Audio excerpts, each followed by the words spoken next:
Pass नसताना सुद्धा काही जण विधानसभा परिसरात आले होते असं राहुल नार्वेकरांनी म्हटलेलं आहे। अहवाल आल्याची विधानसभा अध्यक्षांची माहिती आहे। कोणती घटना घडली तर कारवाई करण्यात येईल असं नार्वेकरांनी म्हटलंय। मुंबई विधान भवनातील लाडा प्रकरणानंतर राहुल नार्वेकरांच्या या कडक सूचना आहेत।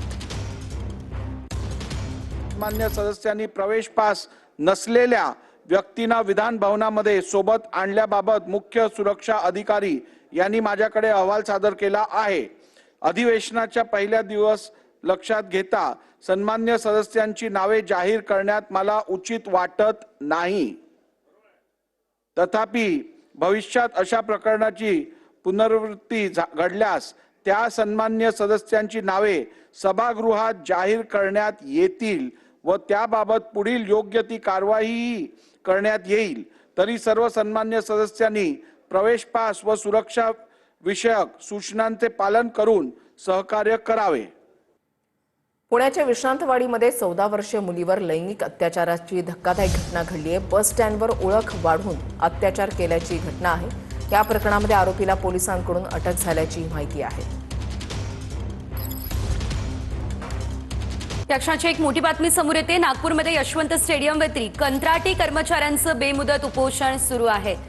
नागपूरमध्ये समग्र शिक्षा योजनेतील कंत्राटी कर्मचाऱ्यांचं हे उपोषण सुरू आहे। नोकरीत कायम करा, कंत्राटी कर्मचाऱ्यांची ही मागणी आहे।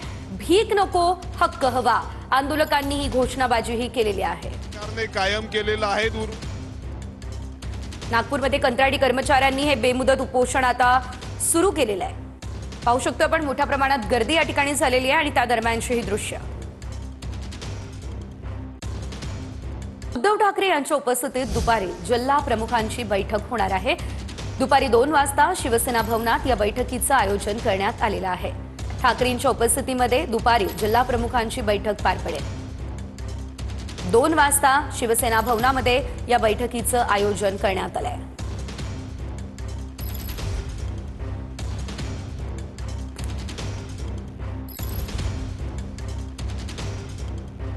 एक मोठी बातमी समोर येते। नागपूर अधिवेशनावर निघणार चॉकलेट मोर्चा। मुख्यमंत्री युवा कार्य प्रशिक्षणार्थी सहाय्यक संघटनेचा हा चॉकलेट मोर्चा 11 महिने प्रशिक्षण देऊन सरकारने वाऱ्यावर सोडल्याचा आरोप विद्यार्थ्यांनी केलेला आहे आणि त्यानंतर आता हा चॉकलेट मोर्चा काढला जाणार आहे। या संदर्भात अधिकचे अपडेट आमचे प्रतिनिधी स्वप्नील उमप यांच्याकडून घेऊयात। स्वप्नील, आपण पाहतोय हा चॉकलेट मोर्चा काढला जाणार आहे, नेमक्या मागण्या काय आहेत?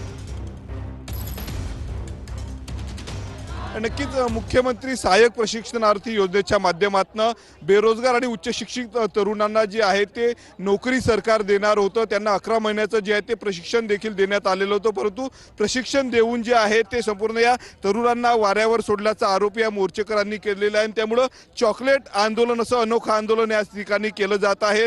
हातात चॉकलेट घेऊन जे आहे ते हे तरुण या ठिकाणी आंदोलन करते। कोणी जर पाहिलं तर गळ्यामध्ये चॉकलेटच्या माळा घालून देखील या आंदोलनामध्ये सहभागी झालेले आहेत। 11 महिने जे आहे ते मुख्यमंत्री युवा कार्य प्रशिक्षणार्थीच्या माध्यमातून या संपूर्ण युवकांना जे आहे ते प्रशिक्षण देण्यात आलेलं होतं, परंतु त्यानंतर ठोस कुठल्याही उपाययोजना झाल्या नाही, नोकरी त्यांना मिळाली नाही, काम मिळालं नाही असं त्यांचा आरोप आहे। त्यासाठी त्यांनी आज मोर्चाचं आयोजन केलेलं आहे। नागपूरच्या यशवंत स्टेडियमवरून काही वेळातच या मोर्चाला सुरुवात होणार आहे। राज्याच्या कानाकोपऱ्यातील हजारो तरुण जे आहेत ते संपूर्ण या मोर्चामध्ये सहभागी झालेले आहे। सरकार विरोधात घोषणाबाजी दिली जात आहे। सरकारने 11 महिने आमचे वाया घातले असा देखील आरोप केला जात आहे। धन्यवाद तुम्ही दिलेल्या या सर्व सविस्तर अपडेटसाठी। नागपूरच्या अधिवेशनावर हा चॉकलेट मोर्चा निघालेला आहे आणि आपण पाहू शकतोय मोठ्या प्रमाणात गर्दी देखील या ठिकाणी झालेली आहे।